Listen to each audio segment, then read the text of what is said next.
Today I'm going to talk about the social contract as we spoke about it in class. To me, the social contract is the means that a society functions by, but also the means that are the destruction to society. And by that I mean that it's a set of just beliefs and philosophies that people live by, but are never written down anywhere. They're not formal laws or anything. It's just how people have always interacted with each other and evolved over time to create a functional society. But at the same time, it creates many issues because of the individual interpretation of what this social contract is. In class, we talked about an article written by Joy James, and in her article, she talks about the rule of law in society. And like I said, she also believes that the rule of law is just an unwritten set of rules that people live by. They're not formally written down or put in place by any sort of government, but they only work if everybody follows it and everybody is aware of this unwritten rule of law.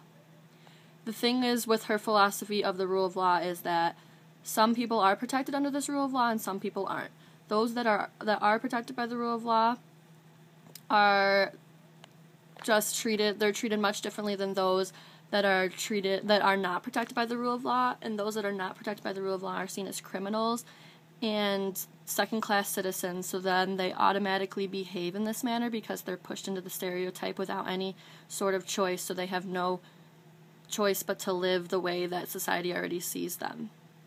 It's ironic to me, though, because they didn't choose to live in this state of nature that we talked about in class, but instead were sort of forced into it by the rest of society and oppressed because of it, but then they are often blamed for most problems in society, even though they didn't choose to live in this state of nature or be put in any sort of stereotype.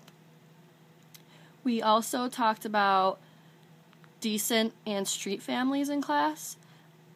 Decent families are those protected by the rule of law, and street families are those that live in the state of nature that are not protected by the rule of law. And this idea of decent and street families automatically creates segregation in society, which then leads to more problems in society because of how each group is treated differently and seen differently by each other. And so this all is traced back to the idea of the social contract because the rule of law protects those that are decent families and doesn't protect those that are street families. It really makes me wonder what society will be like in the future and if all these systems will ever be changed or demolished, or even if they'll get worse.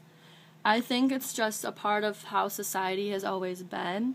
People are always seeking power in society, and the only way to achieve that is to oppress others so that you become superior.